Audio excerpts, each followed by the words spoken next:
the Marketing Manager here at Westwood Motors Group here in Wigan. Today, as ever, it's my pleasure to introduce you to something a little bit special. And here we have the brand new Toyota Corolla GR Sport Hybrid. Now, some of you, if you're especially if you're as old as I am, will remember the original Corolla, which was phased out a number of years ago and replaced with the Toyota Auris, which wasn't a bad car. I don't know if it would ever set anybody's world on fire, but you know, it was solid, it was reliable, it did the job. However, when they needed to bring something with a little bit of a wow factor, Toyota's gone straight back to the old Corolla name and brought us this.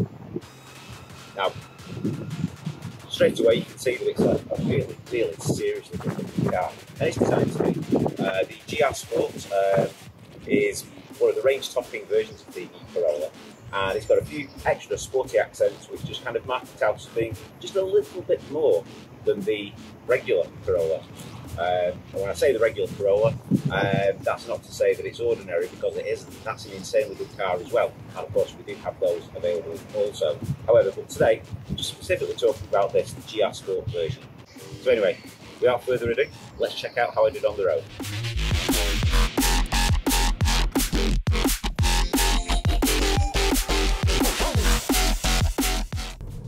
Okay, I've had a couple of days now to get used to the new Corolla, and I have to say, I'm pretty impressed with it. It's a medium-sized hatchback, so it's in a massively saturated part of the industry. And even with that said, it does something a little bit special that marks it out amongst the competition. And that's the brilliantly done hybrid powertrain. This particular Corolla I'm in at the moment is the 2-litre GR Sport version, which has got slightly upgraded body kit, a few extra upgrades as well, but the main thing is it's got the 2-litre engine rather than the 1.8 Icontech versions, which we also have. When you upgrade engine size, there is always a bit of a trade-off. This one's a bit quicker off the mark. You'll get to 60 in just under 8 seconds in it, but because of that, there isn't quite as much room in the bonnet, so the battery's got to be shifted to the back, which means you lose a little boot space. You also lose a little bit of fuel economy.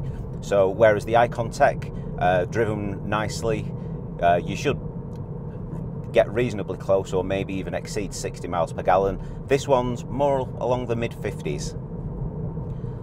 Having said that, it does look lovely.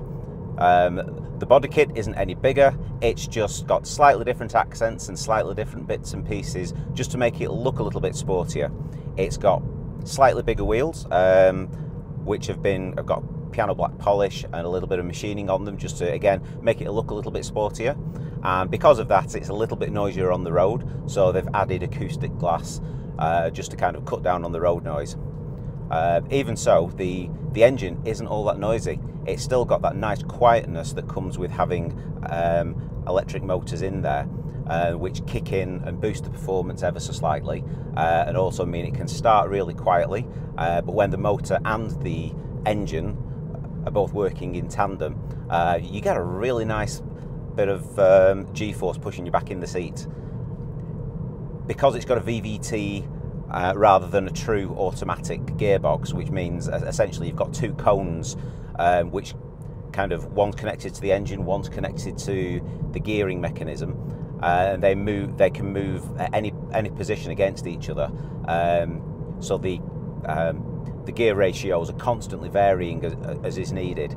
So technically you've either got infinite gears or no gears at all, depending on how you look at it. But because of that, the engine note is a little bit higher than you would expect in a normal automatic. So that took a little bit of getting used to at first, but now that I'm used to it, it's just a characteristic of the car. And that kind of whine from the, if I say whine, it's a whine. The kind of high-pitched whine you get from an electric motor combined with a slightly higher-pitched engine note actually adds to the futuristic feel of the car. And believe me when I say, this does feel futuristic. I'm driving along now, and obviously I've got my sat-nav display here. I'm not using sat-nav, but it still displays me a map. I've got a nice kind of high-tech looking 3-ringed display in front of me, and the blue rings within it actually look like they're slightly raised from the back of it. It's kind of, again, it's a bit of a 3D effect, and it actually looks pretty cool. It's has to be really be seen to be appreciated. And what also needs to be seen to be appreciated is, on this model, is the heads-up display I've got in front of me. It's projected onto the windscreen, and I can see vital information like the speed I'm going, whether the battery's charging or discharging, whether I'm driving more economically or with a little bit more pep, and other information, for instance, where I am in relation to the lines on the road, and I'll get a little warning if I cross over them. This actually works brilliantly on the motorway as well, because it's constantly monitoring the lines on the road. If I cross over them, I'll get a warning, but the car will also try and steer itself back into the middle of the lines, which really isn't something you'd expect on a car in this price point, but it's here. It's a super high-tech edition, and normally you'd only get that on much more premium cars, so it's really impressive that Toyota's put it in here. The heads-up display also tells me the speed that I'm going, and the speed I should be going. If I happen to cross over the speed I should be going, that turns red just to give me a little telling off that I've gone a little bit too fast, which I can assure you only happened once, accidentally. But when you do feel the car steering you back into the middle of the lines, it's not kind of obtrusive about it. It's just a very, very little nudging beneath your hands, the steering wheel, just kind of trying to push your hands back to where the car feels you should be. And of course, if you're tempted to take your hands off the wheel, just to see if it's really the car doing that or whether you're just imagining it, you'll get a little icon warning you that your hands aren't on the wheel. The car will tell you off if you do the wrong thing, be no doubt of that. But it doesn't nag you about it. It's just a little hint that maybe you could be doing better, and possibly that it's disappointed in you. When I'm driving my own car, I tend to use cruise control an awful lot, whenever I can, in honesty. So naturally, I was going to give the cruise control in here a go, and I was surprised to find out that it's actually got radar cruise control. It'll happily keep pace with anything that's in front of it. I've just been stuck behind some cyclists just back there, and it was happily just tootling along 15 to 20 miles per hour. And then as soon as I moved to overtake, it went straight back to the speed it was set at, even though that was only 30 miles an hour. I mean, right this moment, I've got a slow-moving car in front of me, and I'm doing about 10 miles an hour. That obstruction's gone, and we're back up to normal speed again, which is brilliant.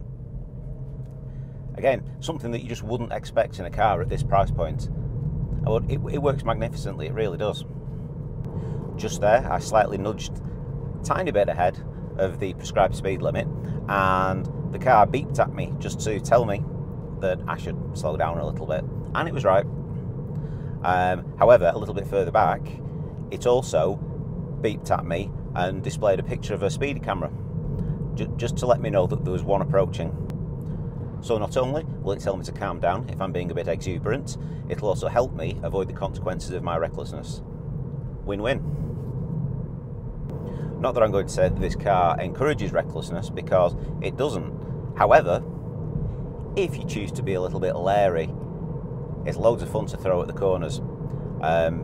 It's sure-footed, and it really, really inspires you just to, I wouldn't say push your luck, but in fact, yeah, it inspires you to push your luck. But make sure you push your luck in a safe, legal and responsible manner. Okay? As much as the Corolla makes it fun to attack the corners, put your foot down and extract a little bit of joy from your drive, it also rewards you for driving sensibly and smoothly and economically too. When you're at your journey's end, you stop and you turn the car off, you'll get a little scorecard on the dash which tells you stats and kind of almost a grading for the manner in which you drove there.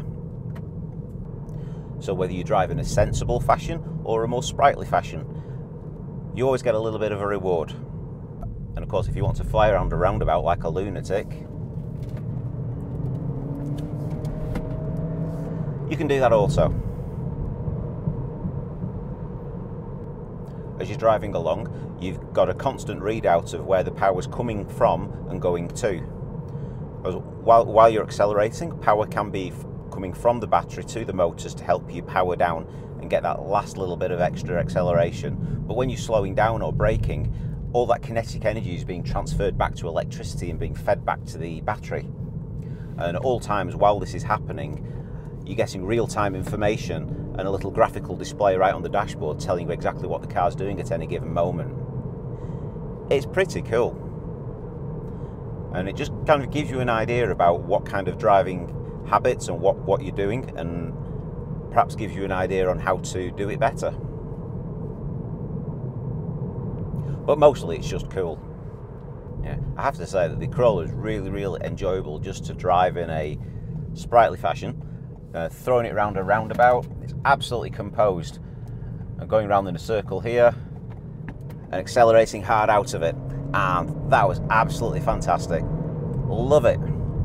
Of course, because the camera there is on a gimbal, you probably spent a fair bit of that manoeuvre looking out the window somewhere. But hopefully that would give you an idea of the speed going around the roundabout, and the fact that the car didn't lose traction. It felt completely balanced, it felt completely safe, and it felt really composed, just sat here and flinging myself around a roundabout just for the sheer joy of it.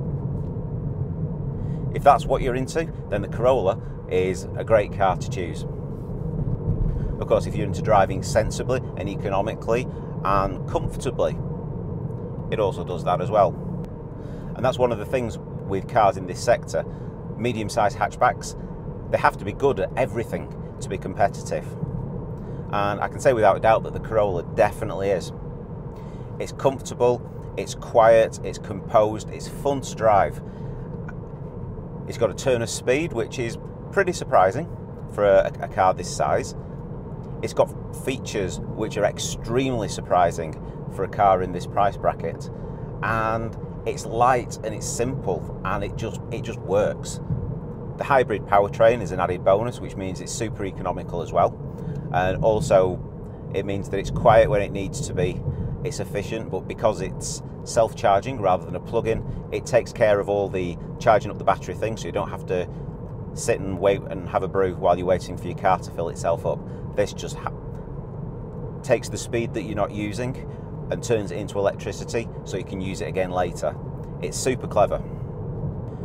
For all of you who remember the Auris, which kind of temporarily replaced the Corolla, the original Corolla obviously, this is an absolutely worthy return for the Corolla brand, and you won't be disappointed when you're driving it. I'm certainly not driving it now. Okay, so stop to traffic lights here, and here we go, green light.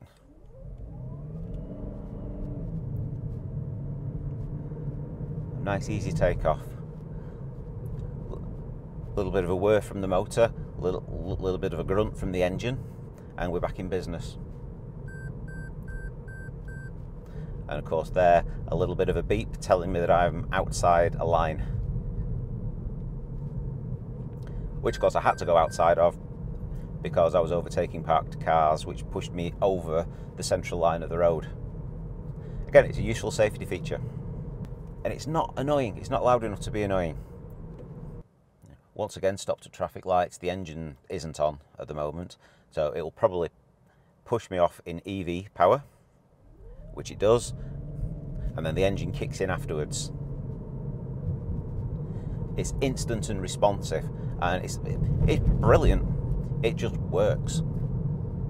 It's great experiencing how the battery power and petrol power kind of intertwine and work together to help each other out as you're driving, and it just does it for you. It's very, very clever, and we'll experience it again here. This time on a slight uphill incline. Lights are changing. Ah, instantly with the petrol power then, as well as the battery. You saw a little bit of camera shake, that was a speed bump. I suspect you felt it more than I did. And another one there. In fact, we've got a few coming up. I suppose this might be a good time to talk about the suspension layout. Obviously, with this being the GR Sport version, I think it does have slightly uprated suspension. However, all the Corollas have got, rather than being a torsion beam in the back, which is a simpler arrangement and probably a little bit cheaper to make, This has actually got independent suspension at the back, which means it soaks up the potholes and the bumps in the road a little bit better and a little bit more comfortably than, well, the torsion beam.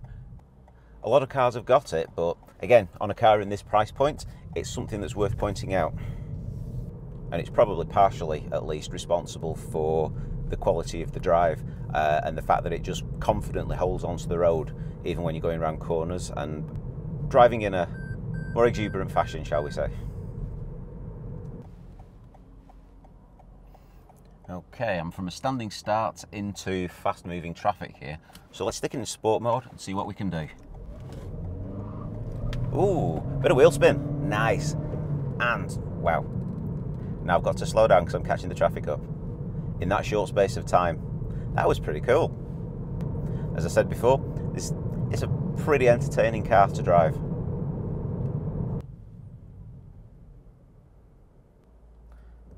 Again, escaping a roundabout and trying to slot in between traffic, and let's floor it. And we're off. Okay, one of the cool features of the Corolla is the automatic parking feature. Let me demonstrate. I've got a button here, and right at this moment it's asking me to parallel park. Now it's asking me to stop the vehicle and put it in reverse, so I will. I put it in reverse, and from here on in, no hands. Oh, what's going on? Check that out. The car's parking entirely unaided. And has stopped just short of a car behind me, which is great.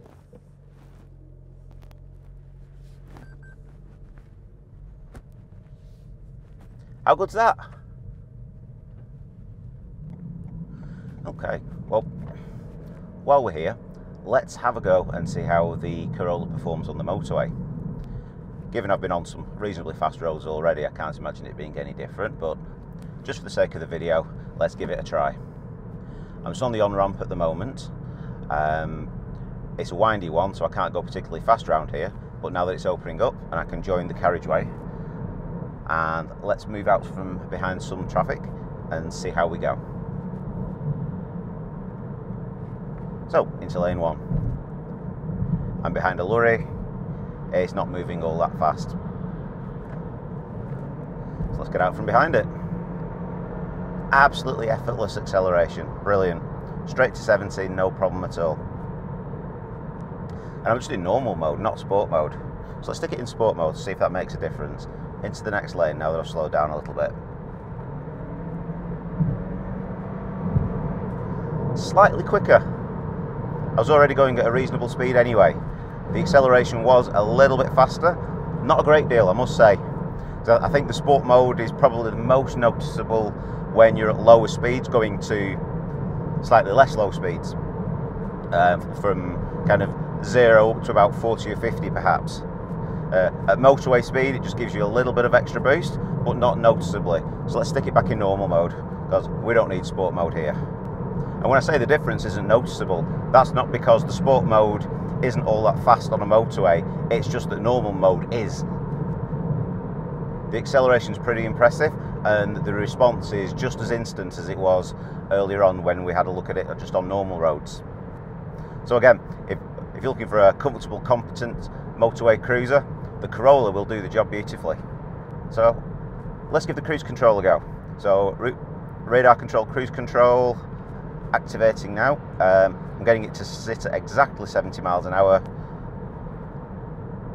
and straight away the lane keeping aids kick in, which means that the car is now actively keeping me in the middle of the lanes. I can feel just the extra input in the steering wheel, as if I accidentally just drift a little bit too far to the left, the car steers me back to the right again. That is cool. The car in front of me is doing 69 miles per hour. So the cruise control is set at 70, so it's just keeping me a safe distance from the car in front and matching the speed, which is great. If I move into the right hand lane, there's a car in front of me moving a bit faster, and this car does too. Great. Obviously I'm not overtaking now, and there's no traffic to my left, so observing lane discipline, as we all do, I'm moving back into the middle. And that's it. resume the cruise control, and let's just sit here at this speed. Of course you can't see it, but the only reason I'm sat in the middle lane and not the left-hand lane is because there's traffic on my left. Because as we all know, there's no reason to sit in the middle lane unless you're overtaking somebody. True fact, look it up. So the motorway is gently bending to the right here, and the cruise control is gently bending the steering to the right as well. Of course, I'm not going to be reckless enough to take my hands off the steering wheel, so you're just going to have to take my word for it this time. But yeah, I'm sure that if I put my hands on my lap, that the car would, well, tell me off for taking my hands off the wheel, but crucially, it'd keep me in the lines. And I'm sure we all know people who've got a bit tired at the wheel and have accidentally drifted over the lines while not paying attention. This car will stop that. You might not see it through the window, but just coming up on my right, there's a Ford Transit Connect MSRT. Those are limited edition, you don't see a lot of these. Look at that, nice. Also available at Westwood, obviously. And here we are approaching Wigan. And as we go around this next roundabout, check the signs. Just coming up on the right hand side, you should hopefully be able to see them through the window. There we go. What a sign that is. And as we head on to Westwood Way. And as we all know, whether you're driving into Wigan or whether you're hiring a car or a van, the best way is the Westwood Way. Write it down.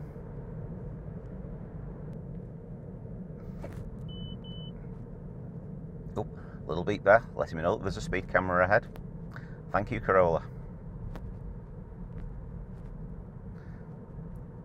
Turns out I didn't need the warning, but thank you anyway. And there we are. I guess it's the end of my weekend with the Corolla, and I have to say I really enjoyed driving it. It's a great little car. It's not even all that little, but I really think you should give it a go.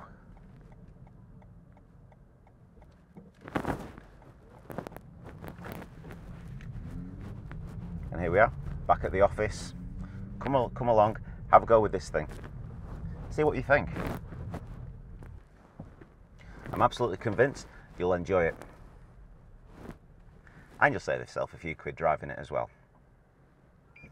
Anyway, back to the sales pitch.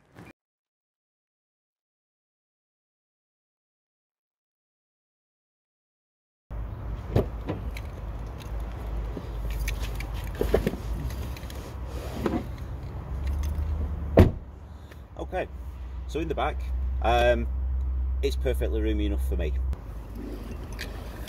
Naturally, you've got anchor points here for child seats on both sides, and the middle seats will also fold forward, and you've got an armrest with a couple of cup holders. There are cup holders here with a little notice to say don't use them if they've got lids. That's perfectly fine, you can use these ones. Electric windows, grab handles. What more do you need?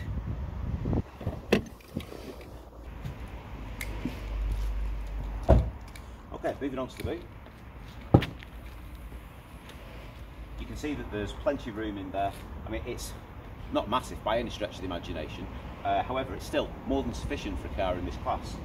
The parcel shelf will remove, the seats will tip forward, and there's a little bit of extra space under here, which is occupied by the space saver spare wheel and the battery and various different towing and jacking bits and pieces. Down either side there's a couple of extra little sills which are useful just to drop things down so they're not rolling around, but it's perfectly acceptable for a car this size.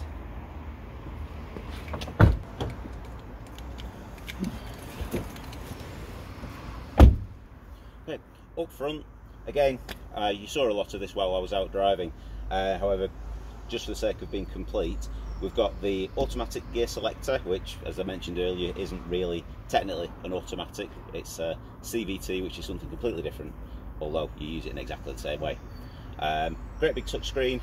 There's a power button there, which fires everything up nicely. I didn't point out that it's got heated seats. The buttons for that are there. There's a cubby there that you can put your mobile phone in. There's a selector there to toggle on and off the holding for hill starts. Underneath here you can slide this forward and it's an armrest. Slide it back and open it, and you've got an extra little bin just for your bits and pieces. There's a 12-volt socket in there. It's not especially deep, but you know, it's deep enough just to keep things out of sight, so useful. You can see here the sports seats. They've got red and white stitching and some little features just to add to the sportiness of it. Little metallic coloured cutouts at the top, just to really accentuate that this is the sporty version of it. The glove compartment here, nothing in it apart from the little user manual and the wheel nuts. Extra USB socket there. The instrument panel here. It's got a combination of touchscreen and manual buttons, which I actually like, because sometimes, especially when you're not looking at the screen and you just want to select what you need, it's a lot more kind of intuitive to hit a physical button rather than trying to decide where you want to push on the screen, because the buttons have all moved around. So I actually like that feature. It's got a permanent map there which can convert to satellite navigation if you selected the destination, but otherwise it just shows you exactly where you are at any given point in time. Obviously the smartphone connectivity, and your usual DAB radio and a few other features as well. The engine switched on, so you can hear that now. But if I select reverse, there's a reverse camera, and of course there's all-round parking sensors as well. There's a button here to select EV mode for if you want to drive just on battery power alone, obviously presuming that you've got enough charge to support that. And there's a driving mode here which we used earlier, selecting normal mode, which is your default. You can move it forward to select sports mode, or you can move it backwards to select eco mode. If you ever use that, let me know how you get along, but I didn't bother. Righto, we've got dual zone climate control, digital readout for whatever temperature either of the front seats wants to be, and a number of physical, nice shiny metallic buttons here, which just give you extra options about fan speed and temperature, etc.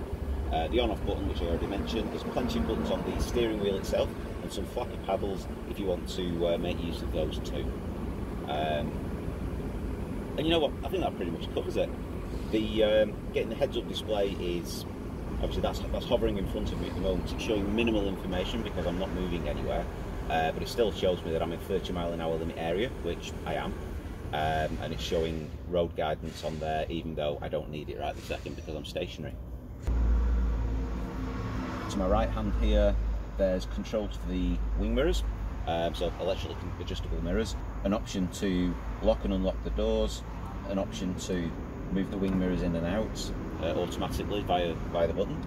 There's also a button here that I can switch all the windows off so that there's only me who can control them. Again, perfect for small children who love pushing buttons and you really don't want them fiddling with things like that. One of the buttons which I think could probably be in a better place than it is down here to my right. There's a button down here which has an icon on it that looks like a steering wheel with a P above it, and that's the button I used to select automatic parking. If you didn't know it was there, you'd probably miss it, and it's a cool feature to try out, well, as I demonstrated earlier on the road. Oh yeah, it's a cracking car. It's just full of features that you just would not expect a budget-friendly car like this to have. And as I say, it's a budget-friendly car. It isn't cheap. There's a difference. It doesn't cost you very much, but what you get for your money is insane, frankly. This is terrific value, and please come round, have a go, have a look, check it out and drive one away while we still have them. I mentioned earlier that we've got the Icontech versions of the Corolla, and here they are. 3 different colours, other colours are also available. These are the hatchback versions, the same as the GR Sport. As you can see, they look pretty similar at the front, just the wheels are a bit smaller, if you can see those, and the silvery accent on the grille isn't there. But other than that, they don't look a lot different. We don't have the estate versions here at Wigan and Bolton, they've all gone. However, our Bolton branch, you can see here, we do have more of these, and I believe some of the estate versions are still there if you fast. So either way, we can get you the version of the Corolla if you want. As I said before, the Corolla is a surprisingly good car. As you can see, it looks fantastic, it drives really well, and it's great value in terms of cost, in terms of rental price, and in terms of miles per gallon. It's also good for company users because being a hybrid, there's a lot of tax advantages to those as well. There really is no reason not to come and have a look at this car. So if you're in the market for something this size, or you're in the market for something that's a bit different, or you're in the market for something that's just nobody else has right at this moment, come here and check these out. Maybe not this one though, because I think I need another go. Anyway, my name's Chris Ellison. Thanks very much for watching, and I'll see you next time. I'm off.